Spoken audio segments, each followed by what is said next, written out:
to Monday Night Carlo, now available on iTunes and Stitcher.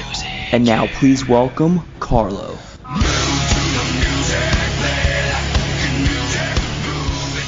Hello everybody, and welcome to a brand new episode of Monday Night Carlo. It's been a long time since I've done this, so you're going to have to bear with me here, people, because we've got a lot going on in the UK right now, a lot going on in the world right now with coronavirus and what have you, but hopefully we're going to bring up brightness to your day, like I had brightness brought to my day by having the time of the day to listen to videos and go online and scour YouTube for videos, because I'm a big rig fan, as you guys know, here in the UK. So I was coming across these videos online, these CB rolling interview videos, and I just happened to have the man himself who actually interviews the guys to do with that. His name is Chris Fiffie from the good old US of A. So, Chris, welcome. How are you, sir? I am doing great, Carl. Thanks for having me on the show. No problem. So, just give us please elaborate and just tell us about yourself, sir. Wow, that's an open-ended question. I guess to kind of sum it up, I'm a guy that currently likes big rigs, yes, likes cameras, cars, and that pretty much sums it up. So I get to play with trucks still as an adult. I get to play with cameras, and I get to play with cars. So one car at least. So it kind of works out. I'm pretty fortunate that way in my own mind. So tell me about Big Rig Videos. Is this your own company? How does that work? Okay. Yes, it is. And Big Rig Videos happened by accident. Oh, okay. So initially, going way back into my story, I grew up with an interest for, with cameras and video cameras and yes, things of that nature. Fast forward to, this was 16 at the time. So now fast forward, I want to have a job. So I realized that people that did things in the video production world, they made a decent amount of money. So I want to do that. But the equipment was super expensive, and yes, I couldn't afford that at the time because I didn't have a job. So I looked into the classified ads. Back then, employers placed ads yes, in the local newspapers. So I looked there, and I seen that for the most part, guys that operated heavy equipment and operated trucks or truck drivers made the most amount of money per hour. So I really wanted to buy some video equipment, but it was thousands of dollars. So I thought the best thing to do was to get a job as a truck driver. right. So I did that, started saving up money, started buying video equipment. I left the driving job that I had on great terms, and started up a video company. Yes. And so now I was doing well with that, really learning my craft. Fast forward to 2006, really doing great. I had lots of customers and clients in the area that I lived. Really happy with. You always find yourself coming back to trucks. Yes. As the saying goes, that diesel is in your veins. So that happened with me. I wanted to really, do something, or at least watch trucks online on YouTube. Yes. While I had my lunch in my office. And so this is around the year 2012, 2011. So, and this is really running up to answering your question and how Big Rig Videos happened by accident. So around 2012, I would take my lunch break in my office. I had a really cool studio, a shooting space where people would come in. I'd do business portraits, nice, and headshots and all sorts of stuff like that. It was really proper and set up the way that it's supposed to. So there was a downturn in the industry, and that downturn really didn't return the way that a lot of people wanted. So that was 2008 when the downturn in the economy happened. So now fast forward to 2012, I had an opportunity to go do a project for the Chrome Shop Mafia, also known as Four State Trucks, and they're headquartered in Joplin, Missouri. So the project was going to Louisville, Kentucky to film the Mid-America Truck Show, and specifically to film the Chrome Shop Mafia's interaction at the truck show. So I thought, all right, this is kind of cool. And, a good friend of mine, he sorted that out for me. He, made the connection. And even in one of the videos, that Rolling CB interviews, I doubled back and I had him as a guest, in the video. And we kind of talked about that. It turned out to be a really great video. That's cool. So we go up to the Mid-America Truck Show, and this is 2012, and I had not been to a truck show outside of the state of Florida. So when I got to Louisville and I seen what's called the Paul K. Young Truck Beauty Championship, when I seen the way that was put together and I seen the trucks there, and then when I walked inside the expo center and I saw how huge it was, I was really blown away, and I thought to myself, well, I should probably do a good job with this, and I should probably put a little more effort into the final product. And I did. The Chrome Shop Mafia, the guys, Four State Trucks, Chrome Shop Mafia, yes. It's, one and the same, Brian Martin and Bryce Martin. They really loved the outcome, and they thought, hey, well, this could really work out great, for great, advertising and marketing for their company. So they thought, hey, Chris, would you want to go to some other truck shows? Yes. And so at the time, the market was really poor, and I'm thinking, well, sure, why not? And we came up with an idea to create a DVD series based on me covering these truck shows, where I put the finished film on DVD, because at the time, there wasn't a whole lot of streaming going on over the internet. Yes. Little bits and pieces here, but it just wasn't. It wasn't fashioned right. So I thought, truck drivers that couldn't get to these shows, they have DVD players in their truck, so they might, enjoy having something like that. So I shot everything in a way which looked like a TV show, where everything was broken into segments, and it looked right, it sounded right. There are interviews with the owners within the film, and so I really put some energy into that. And so that created a really great, series of DVDs. So now here is where Big Rig Videos comes into the picture. Okay. So some people have heard of the term cutting room floor, Yes. Or when it comes to editing, that particular scene didn't make the cut. It ends up on the cutting room floor. Yes. So from these DVDs in this series, which I probably at this point attended 8, 9, 10 shows.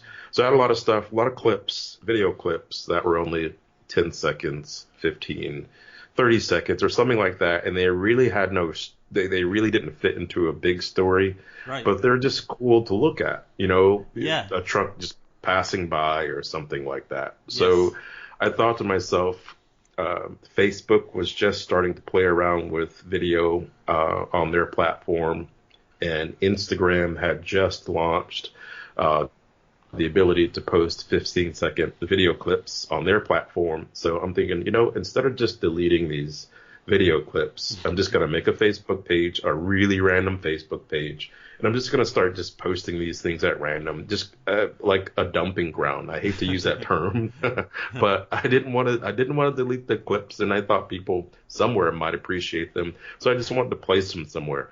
And so having a background in web development and, SEO, search engine optimization, I thought, if somebody's going to look for this stuff, I'm going to name it in a way where it can be found easily. So what am I doing, or what do I have? I have Big Rig Videos. This is what I have. So I just chose that as a name, just so it's easy to find, and made the Facebook page. I posted, I think, four clips from Rodeo du Camion, which that took place in Notre Dame du Nord, in Canada. Right.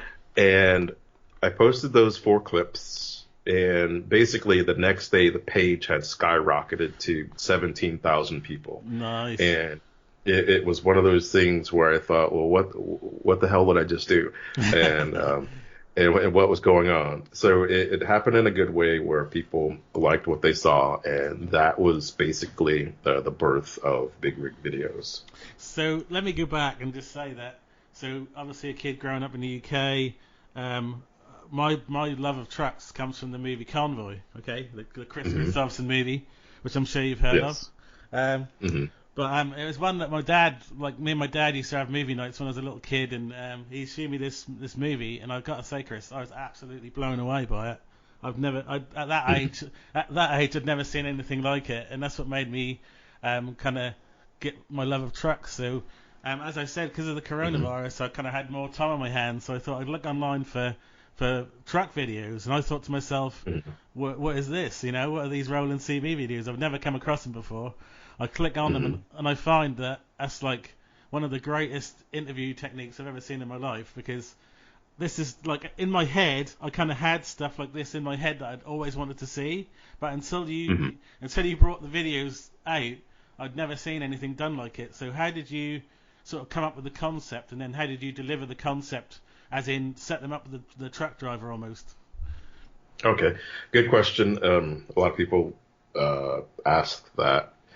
And it was a process of refining, Right. but going back and what you mentioned as the things that we see as children, as kids, end up, I guess, coming out somehow or another in our personalities as adults. So I remember being a passenger in the car as a kid, driving on the interstate, and the parents are going somewhere. And so I'm looking out the window just like probably every other kid does. And so I would look at trucks passing by, and I would just look at different parts of them. And of course, my dad was driving too fast or too slow, or just couldn't get a real nice long look at the vehicle. And I always thought that, man, it'd be great, later on in life, it'd be great just to be able to look at a truck while it's on the road at the same speed. Yes. But fast forward to what really brought everything to fruition, so to speak. Going to some of the shows, there was one show in particular called the Richard Crane Memorial Show. Right. It's held up in Michigan, and Upper Michigan, and so some of the guys that would attend the show, they met in the middle, towards the middle of Michigan, and they decided to do a convoy up toward the upper, peninsula. Nice. Not really the upper peninsula, but upper Michigan. Yes. And I think it was about a 2-hour drive, something like that. And I was going to go and film that, and I kept thinking to myself, leading up to this, maybe like a week before or something like that, I'm like, okay, they're going to do this convoy. And looking at convoys are great as they pass by. As a spectator, all the trucks are coming towards you, Right. and it's really exciting. And then they're gone. So to film it, okay, I can film it once. They pass by, that's great. But now I got like another hour and 45 minutes to kill because I got to travel in the same direction as them to go up to this show. So I'm thinking, okay, it'd be great to be able to travel along with them at the same time instead of setting up in one place, filming them pass by, hopping in a vehicle, racing ahead, getting out, setting up again, film them again. So I thought it'd be great to be able to travel along with them at the same time and film them. And okay, so that's not really hard to figure out. I need to be in a vehicle. I need to be able to film them. And okay, that I can figure that out. So now the reason I'm going to fly to this location, so I'm not going to have a rental car per se, but I just need to be driven. So I'm thinking to myself, okay, well, now I have to just recruit someone to drive the vehicle. Yes. That's not a big deal. So I'm thinking to myself, as the days get closer, I'm thinking, sure, okay, so now I'm filming this convoy as you're driving up, and it's going to be the same picture per se. How many times can you look at the same vehicles going in the same direction? And we have all this time to kill. So I'm thinking to myself, it'll be cool to just to be able to talk to them while we're driving. We got time to kill. Yes. But I'm thinking to myself, how in the world am I going to do that? And I'm thinking, okay, well, I guess over the CB radio. But how in the world am I going to be able to do that if I'm in a vehicle? At this point, I figured that a pickup truck would be the best option. How am I going to talk to them, over CB radio from the back of a pickup truck and have good sound quality? Yes. Yeah. There's just no way. And I kept thinking, and I'm thinking, all right, well, from my background, being the person that puts together things or electronic, nuances and things like that, just all the gadgetry that I've always dealt with, I'm thinking, okay, I need something that's going to be sound canceling. What can I find that's sound canceling, or I'm sorry, noise canceling? That's the right. The term. I need something that's noise canceling because there's going to be a lot of wind. So I'm thinking, okay, well, guys that work on pit crews for NASCAR and anything of that nature, they have these headsets that have microphones that have noise canceling. I've never had one in my hands before, so I Googled the term, found a site that sold them. Great. So now I have one in my hands. So now I'm like, okay, so now how am I going to send and receive with these noise canceling headphones? That was only like one part of the puzzle. So your Walmart, just your run of the mill department store, yeah, had a handheld CB. Great. Nice. So I get one of those, but I'm thinking, okay, what if the range isn't appropriate? So they sold a little kit, with a whip antenna, magnet base. So now I have a handheld CB and a magnet base, whip antenna. Right. So now the problem is I can hear them. How am I going to transmit and all this stuff at the same time and receive and Yes. and everything be sound good? But how is it going to interface with a video camera that's not supposed to function like that? So I did some soldering, soldered some leads, cut some ends, and put some stuff together. And so now we're at the point where my flight to go to Michigan is the next morning. And so here I am at probably, I think maybe 9 o'clock in the evening. Finishing all this wiring, going like, okay, I don't know if this works or not. So I decided to hook everything up on my vehicle and take a quick run to where I think there'd be some guys at a truck stop that might send or receive via CB radio. Yeah. So did a quick test, that the old typical breaking 1.9, anybody got a copy? And so somebody comes back, yep, got a copy. I'm like, how do I sound? And they're like, all right, so I'm thinking, okay, great. So I pack everything up, hop on the flight, I get to Michigan, get to the location, and I really don't have any idea if this is going to work 100%, if the concept is going to work. I just didn't know. It was a big crapshoot. So I put everything together on the back of Wade Lalone's pickup truck. So if any of you know, familiar with any of the American truckers and stuff like that, Wade Lalone has a white Kenworth, and right. his truck has gotten around the internet pretty good. He does a lot of pulling with it. His brother Ryan Lalone, they both they own Diesel Freak in Michigan. Nice. So this is before Diesel Freak was really popular. Right, so Wade Lalone, he drove me, and this is historic proportions. Wade Lalone drove the pickup truck. It was his pickup truck. And so one of the other funny things I'll say is that I had to realize that, okay, great, I'm in the back of a pickup truck. How do I stabilize myself the best that I can? So I got a beanbag chair from Walmart, and I was sitting on a beanbag chair with all this stuff. And so I queued up and I transmitted, before we left the parking lot, and some of the guys came back. You're like, yep, you're working. We hear you loud and clear. We get on the interstate. We start driving. So now we're averaging about maybe 55 miles an hour or something like that. Yes. And so I queue up again, and I says, how am I sounding? And they're like, it sounds like you're sitting in your living room. And so that was that trip Nice. itself, and that conversation with these guys as we were driving became the basis for the rolling CB interview.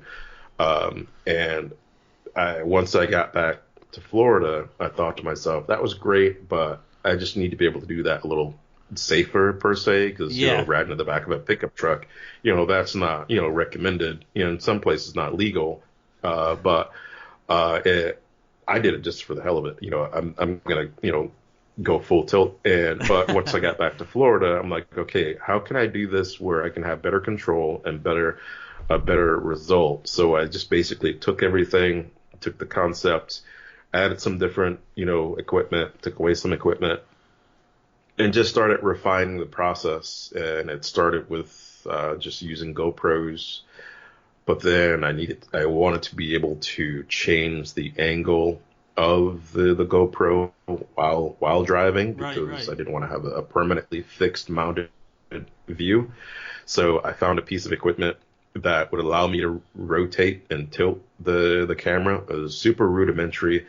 It was inexpensive because I funded all of this stuff out of my own pocket. So it worked, and I used that for like probably a year and a half, probably almost 2 years. I'm not really sure. Nice. And until technology was developed that allowed me to buy a gimbal that could be mounted to the back of my car, and which will allow for ultra smooth shots that people see now.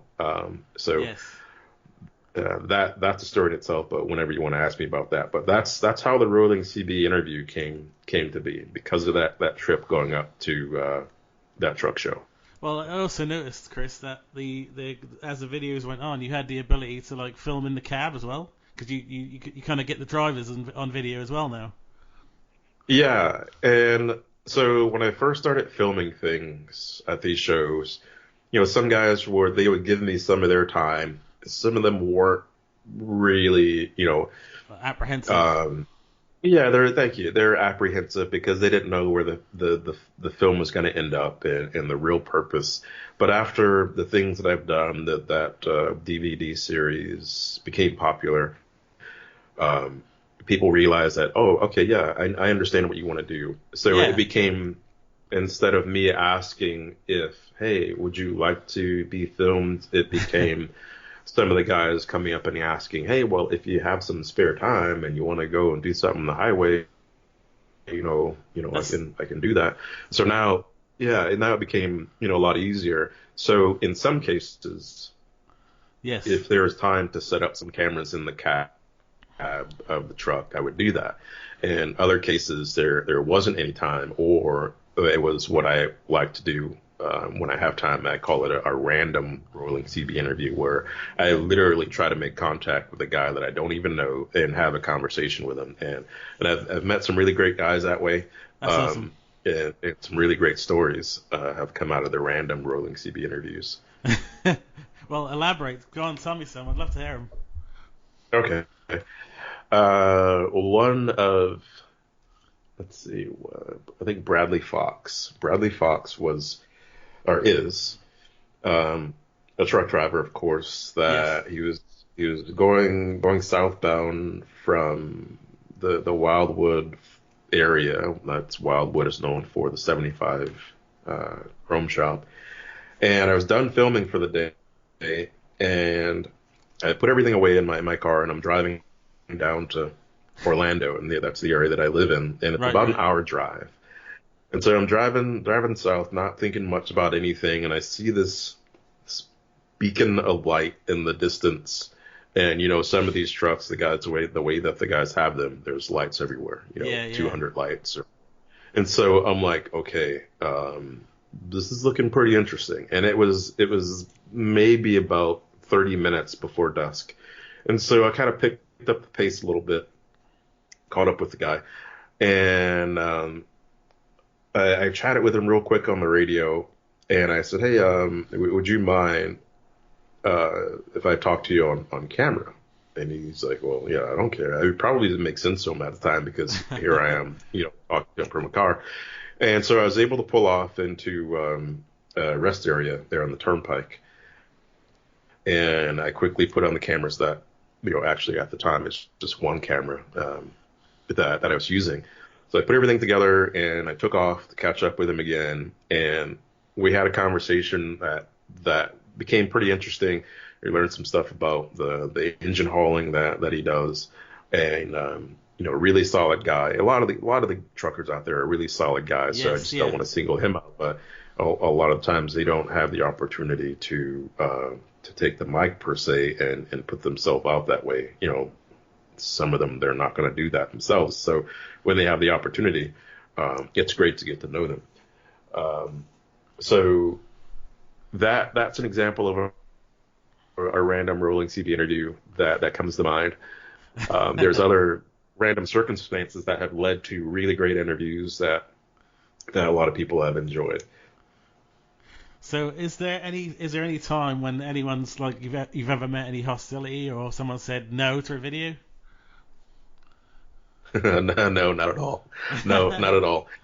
There was this one time I was in California for a show, and this is toward not the very northern part of California, right? But it was north of Sacramento, and so I had some time to kill. So I thought, I'm just gonna go out on the highway and see if I can, film something, or maybe, find a story or something like that, by way of interview.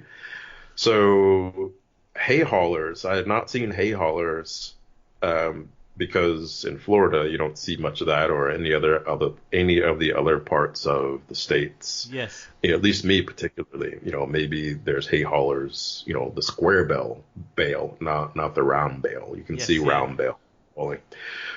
So I come up to this guy that was hauling some hay, and I get him on the radio, and he starts chatting a bit. And what was different about this situation is that California's speed limit is 55 miles an hour.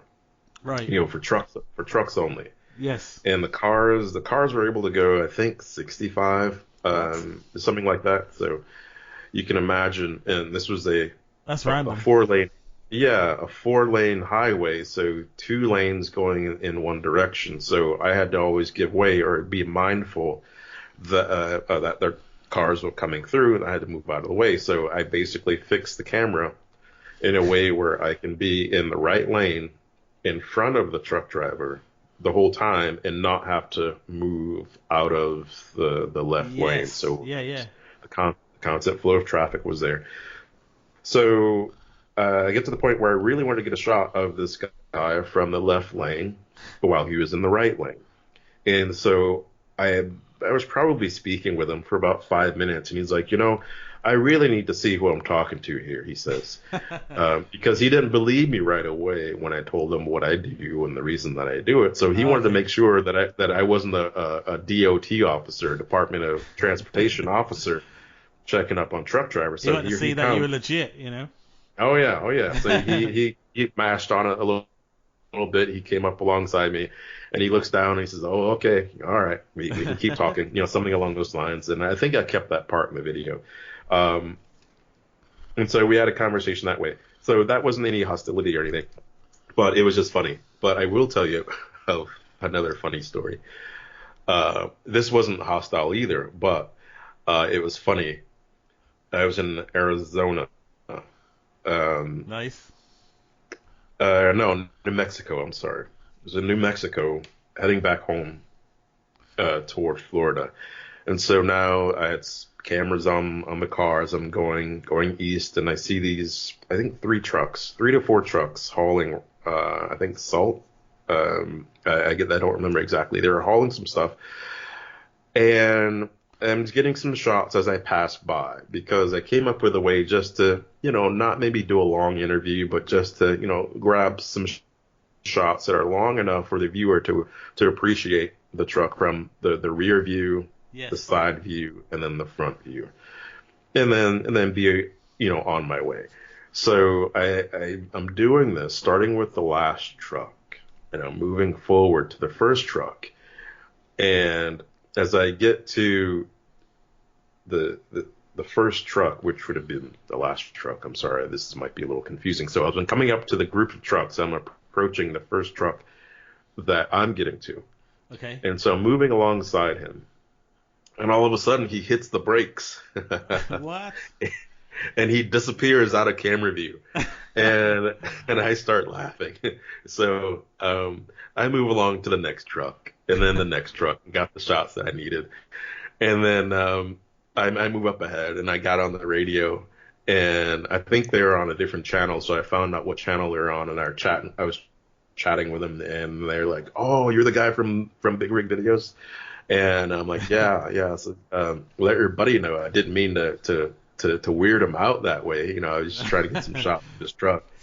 And they're like, yeah, he didn't know who you were. He doesn't have a radio, CB radio. So that was funny. I left that in the video also from that film. So that's the extent of the interactions with the random videos. Usually it's well received. If you present yourself in a way that's non-threatening, you usually get a good response. So one thing I wanted to ask you about was on the videos. I've watched quite a few now, and there's like a repeat in some of the drivers' issues. Like when you talk to them about what issues they have, I've found like a repeat of a lot of the same issue, and I want to like ask your opinion on a couple of them. And one issue was the actual CB radio itself. Like I find it really sad that you say that a lot of people now don't use them. Can you elaborate on that and like tell us why that this is becoming less of a thing? Right. I would say technology. Right. Technology has, there's advancements. We all use technology in the way where it's comfortable for us. And with the truck drivers, smartphones that have, yeah. And so now we're talking like 2014, 2015. The laws have passed since then. So then, guys were okay to use a phone, to check something or whatever and make a phone call. So technology and communication via smartphone or smart device or what have you kind of took away the ability or the reason for using took away the reason for using a CB radio for the most part, the Right. majority of those guys. And the flip side of that is some of the new entrants, new people coming into the driving force, they weren't taught the importance of using a CB radio in their vehicle. Right, Some right. of the trucks don't come equipped, with CB radios, so there's no emphasis on the CB radio from the newer drivers' standpoint of the way that they're taught. And then technology on the other end, where it's just as easy to send a text message if needed to your buddy or whatever, or find if there's some weather conditions, you True. can find that those weather conditions on your phone, weather source, as opposed to asking a driver who's coming from that area that you're going toward. Yes. There's no reason to ask that driver anymore because you can find out that information. It just seems really yes. sad though, because it's kind of like part of the Hollywood glamour, part of the whole kind of truck driver movie thing. You always get the guy with the CB, and it seems really sad to me that the truck drivers don't use it anymore. Like even just to communicate to each other, Right. That's part of the nostalgia Yeah. What truckers, did, all those decades ago. And one of the things that I will say is, a lot of the guys that do try to hold some of those standards, trucking older, the old school quote, trucking standards, they use their CBs for the right reasons. Well, there's no wrong reason, but they use their CBs to get, get the information that they need. Yes. The number one reason that a lot of guys that do well use those CBs, or at least adjust the squelch properly, is because they want to be aware of what they're coming into. They want to know what's up ahead, 5 miles down, 5 miles up the road, or 10 miles, or what have you. Right. In weather conditions or snowy conditions, whiteout conditions, every year there's a pileup, and that results because someone wasn't paying attention or didn't have any knowledge of the conditions, and they go full bore into a situation, and that Right, causes right. a pileup, and the reaction or the side effect from that, it's not really a side effect, but the thought process after the fact is, well, that person should have had the CB radio on, or if people were running CB radios, they would have known Yes. about this, that. See, that leads me on to my next question, was about when I had like a lot of the drivers and their issues. A lot of the drivers were coming up with a cell phone issue. Have you seen it yourself? Like, have you witnessed a lot of people using their cell phones in a dangerous manner, or like a lot of people say that like these guys just need, the four wheelers need to use their eyes a lot more than the trucks. Obviously have a different vantage point, but even still, cell phones are not good, really. Well, yeah, some people will have that thought on that, and others would have their other thoughts. So there's going to be some opinions. Yeah. Um, what I will say is the ratio of truck drivers causing accidents because of cell phone usage is pretty much non-existent in my opinion, Yes. versus the accident ratio of motorists driving their vehicles and causing accidents. I can say that. Again, that's an opinion, but there's devices that allow people to talk hands-free and things of that nature. Do people use their phones when they're going down the road to do things? Yeah, they do. But it's just one of those things. It's kind of like saying nobody should speed. You got to do the speed limit or else. But people are still going to do it.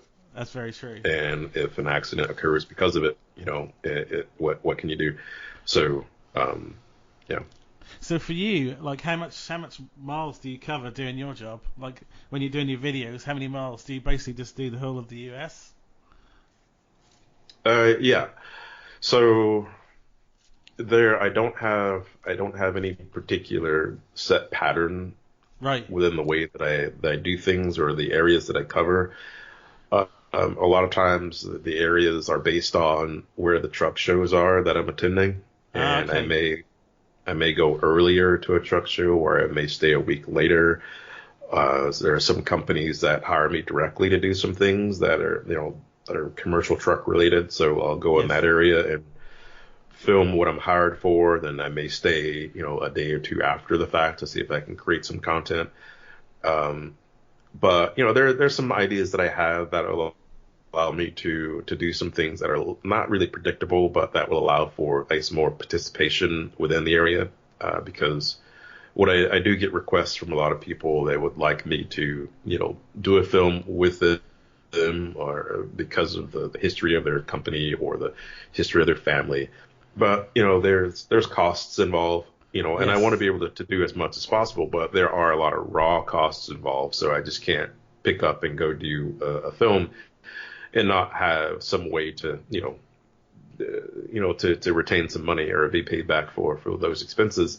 But I do have some ideas that will allow me to, be in an area for a certain amount of time and allow people that live in the area, or in the region to potentially, benefit from that. So, at mileage, that was a question that you asked me. Sorry.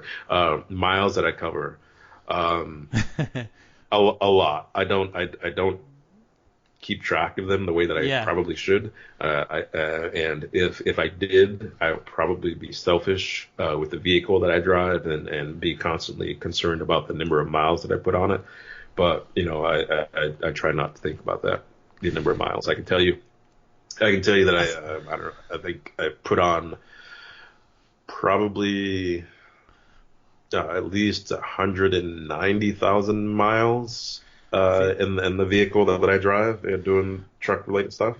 see, Chris, that's another thing that blew my mind, because obviously in the UK there's only so far you can go, right? But in America, that's like unlimited, pretty much. Your land is a lot bigger and a lot wider, and so many more miles. But when I'm hearing the truck drivers turn around and say they've got like 2 million miles on the clock and stuff like that, it's just that's crazy to me. Yeah, yes, it is. It is amazing. Uh, Side note, have you come across the video that features Bob Spooner? Yes, I have. Yeah. Okay. Okay, so he's upwards of 8 million miles. Right, Uh, right, right. uh, I guess if I was over there where you are, I would probably have covered a lot of that area, within a year or two. It'd be fun to do that. So that was the other question I had. I had a Twitter question saying, would you consider doing these Roland videos in the UK? I absolutely would, and I believe that and somebody can, somehow or another correct me.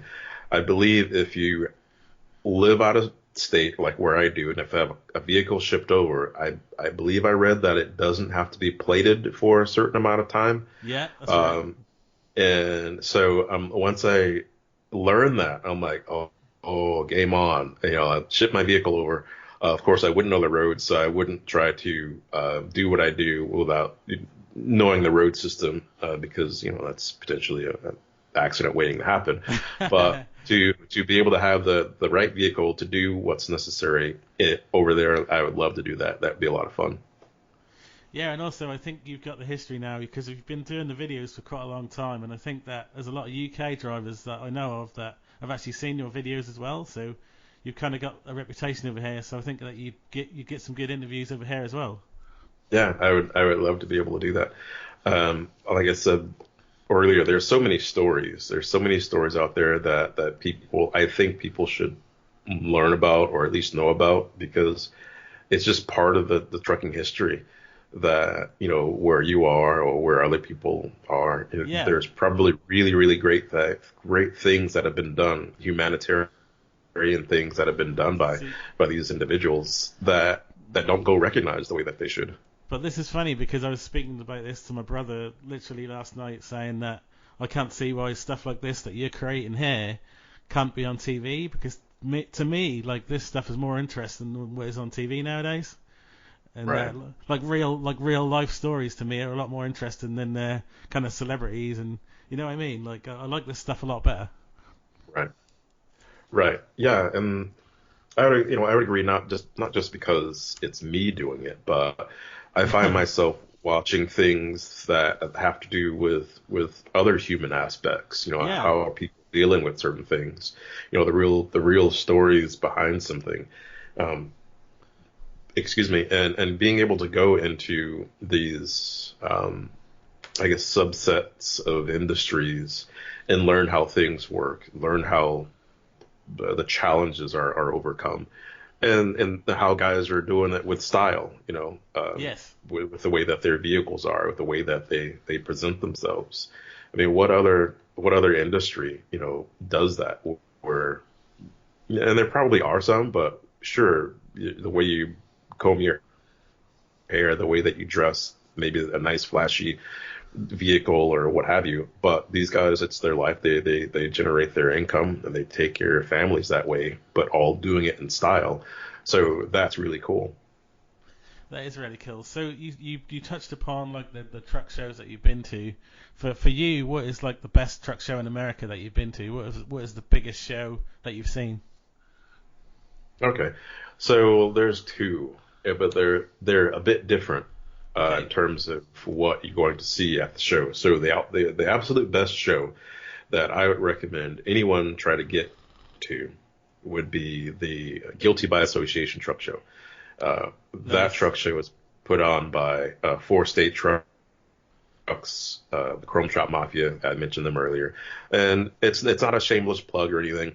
The reason I'll tell you the reason that I enjoy it is because it's situated basically right in the middle of the United States. Thereabout, there's lots of access to get there. Nice. Uh, there's flights that go directly into that town. If you want to fly in, you can do that. When when Brian and Bryce Martin they decided to do the show, they looked for ways that it could be entertaining, on a couple of different levels for the drivers, for the families. I'm getting excited. I'm talking kind of fast, so I got to slow myself down.